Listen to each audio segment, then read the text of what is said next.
Greetings, everyone. Good afternoon from one of our 5 least clicked rap videos of the 2021-2022 Purdue basketball season.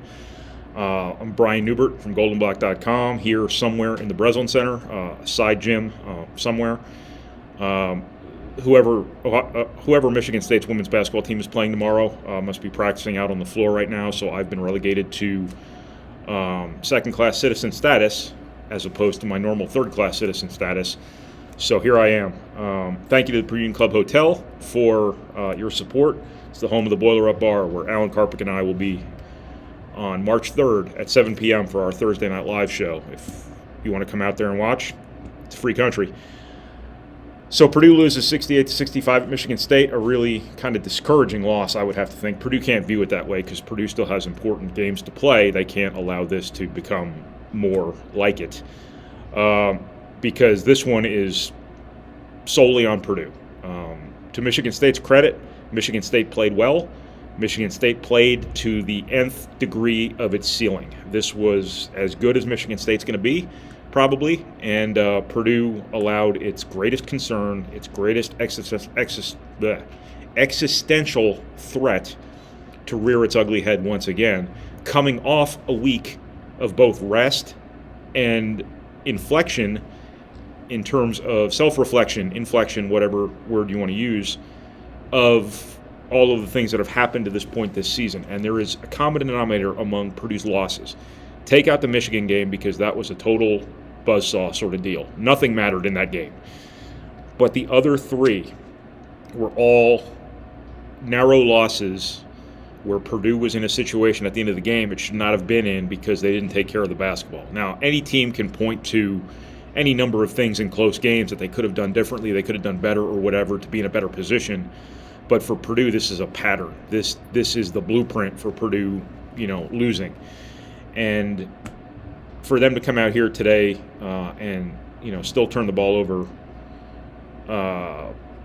16 times. I'm calling it 16 because I think that last late turnover wasn't really worth counting. But for them to turn the ball over 17 times, that's both the game and a reflection of the fact that this has been Purdue's greatest issue all season long, and it is February 26th, and you just had a week off to ponder things, and it was as bad as it's ever been today. That is what the story of this game is Purdue's inability to handle the one thing it has to make sure in a non-negotiable manner it is not allowing itself to fall prey to. Now, I will add to this that Michigan State, and I'll get more into this later, Michigan State forced Purdue to play at the rim offensively. They forced the ball inside against one-on-one coverage. You're going to turn the ball over when you have to play through the post as much as Purdue had to play through the post today. You're going to turn the ball over when you have to attack off the dribble the way Purdue, or the way Michigan State tried to make Purdue attack off the dribble. That being said, this was a big number, and this was a number that easily could have been cut down to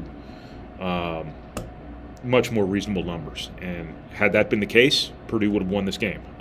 It was not the case.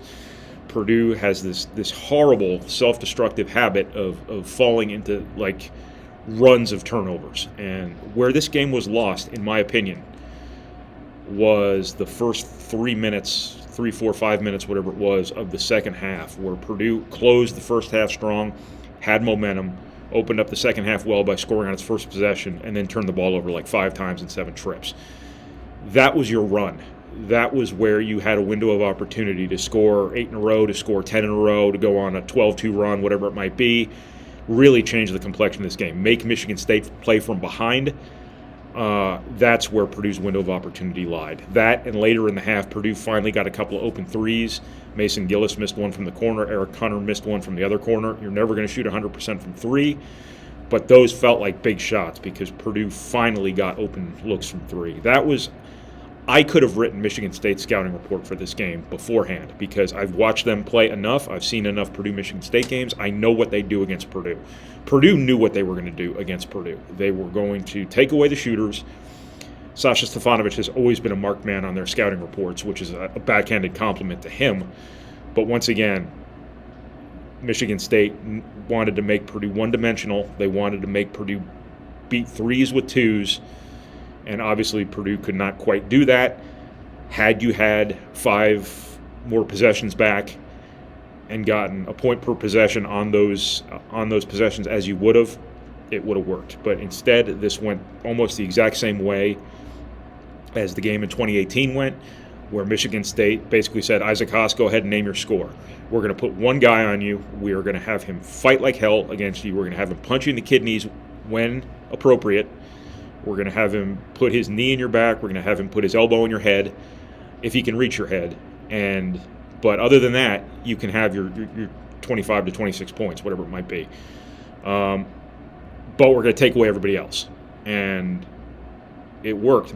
It worked because Miles Bridges made a 30-footer, in the final couple seconds. And hey, look what just happened. Sub in the name Zach-Edey for Isaac Haas. Sub in the name Tyson Walker for Miles Bridges. You have the same game, and the same stakes were at play. Purdue was playing that day for a Big Ten title too, essentially. And interestingly enough, if I recall correctly, after that they went to Wisconsin and they played their worst game of the season, and they inexplicably just didn't show up for that game. And that cost them a Big Ten title as well. So Purdue will hope that was not a harbinger, it's the best word I can think of right now, of things to come.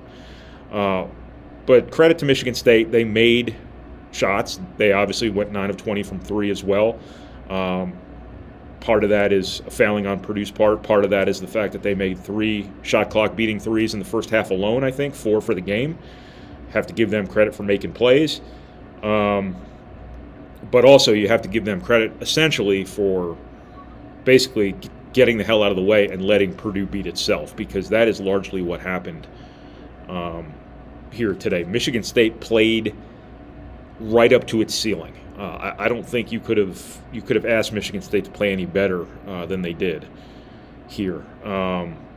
Purdue, obviously, it's going to sound myopic to say this, but Purdue beat Purdue. I mean, I think that's pretty evident. Again, you shoot 53% from the floor.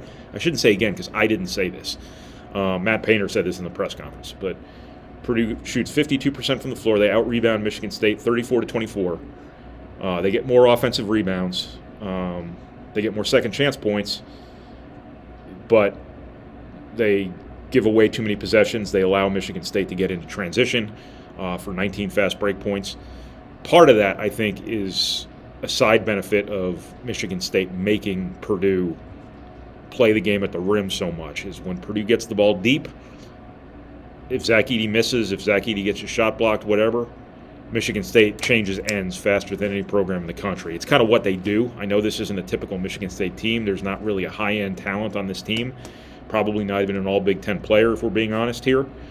But Purdue, in so many ways, fell into the generations-long Michigan State spiderweb here, where you let them in transition, you turn the ball over too much, you let them make more threes than you make twos, and you get down to a close game at the end, and Michigan State pulls it out on their home floor. So credit to Michigan State, but also a big-time, look in the mirror moment here for Purdue, because I don't know what Wisconsin and Rutgers are doing right now, but Purdue now has ceded control of its own destiny to other people here, provided if Wisconsin beats Rutgers, Purdue's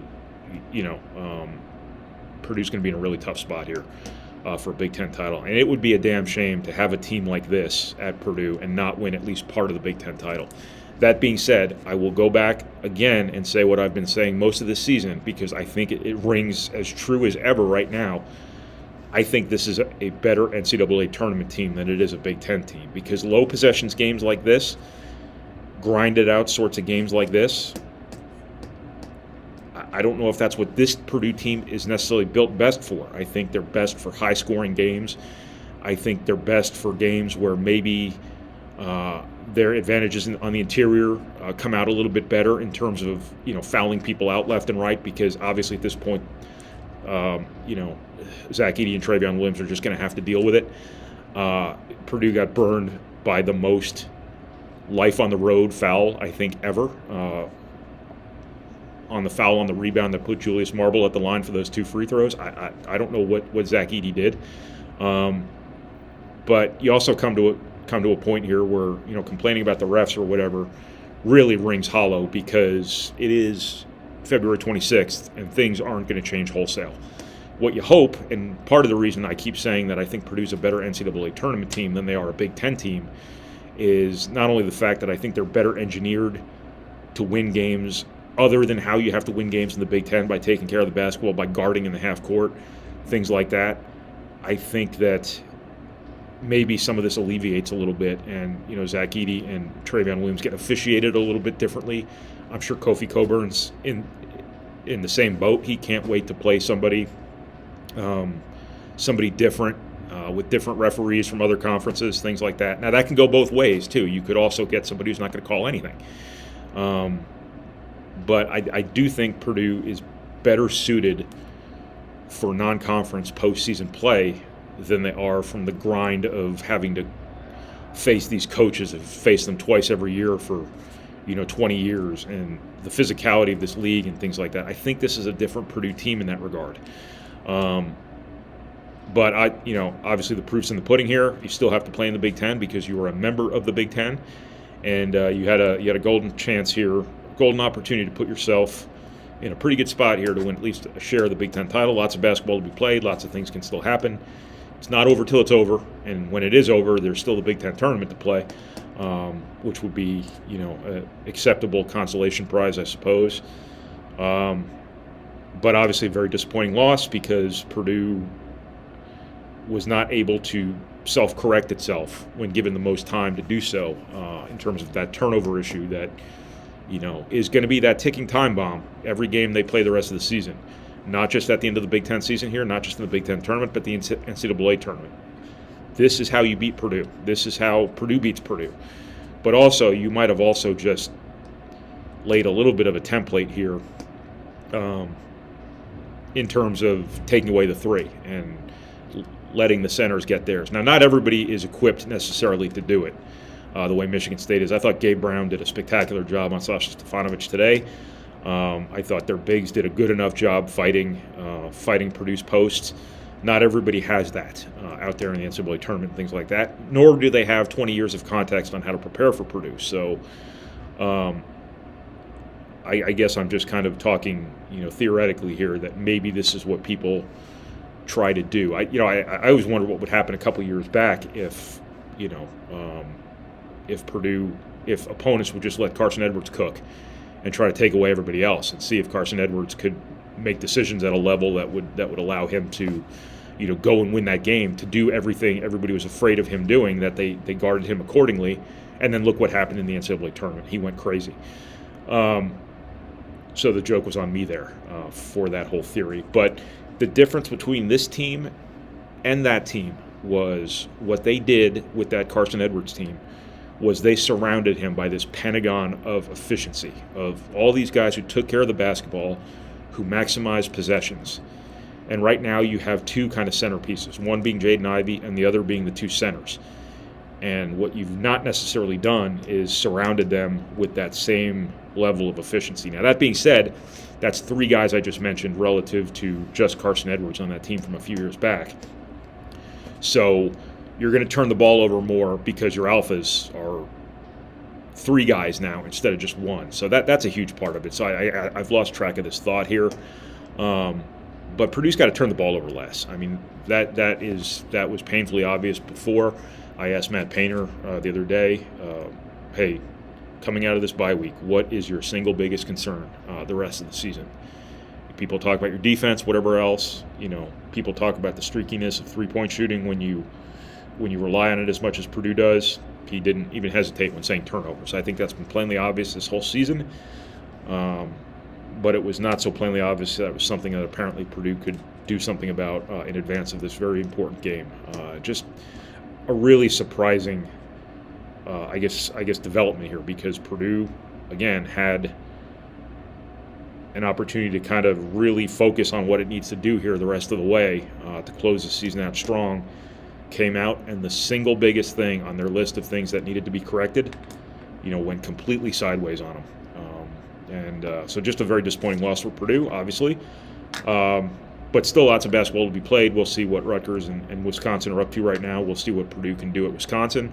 But they got to take care of the basketball. If they don't take care of the basketball, the same thing will happen at Wisconsin that happened versus Wisconsin the first time around. You give them turnovers, they get in the open floor. Johnny Davis gets his head up. Johnny Davis, Robert Finney, whoever it might have been, Ron Harper Jr., whoever it might have been, you let get going through turnovers, can't happen. Did happen today, puts Purdue in a very compromising position. We'll see how they respond. They have to respond favorably here, or this can snowball on them. But that's what I got from whatever gym this is in the Breslin Center, apparently the home of the 2011 Women's Big Ten champions. How about that? So from the home of the 2011 Women's Big Ten champions in the Breslin Center, this is Brian Neubert from goldenblack.com. Thank you to the Purdue Club Hotel and the Boiler Up Bar for your support. Thank you for watching. Thank you for reading. Thank you for listening. And thank you for processing our materials, however it is you process our materials. And I'll talk to you again Tuesday night from the Kohl Center, or I'm sorry, early Wednesday morning from the Kohl Center in Madison, Wisconsin. Thanks, everybody.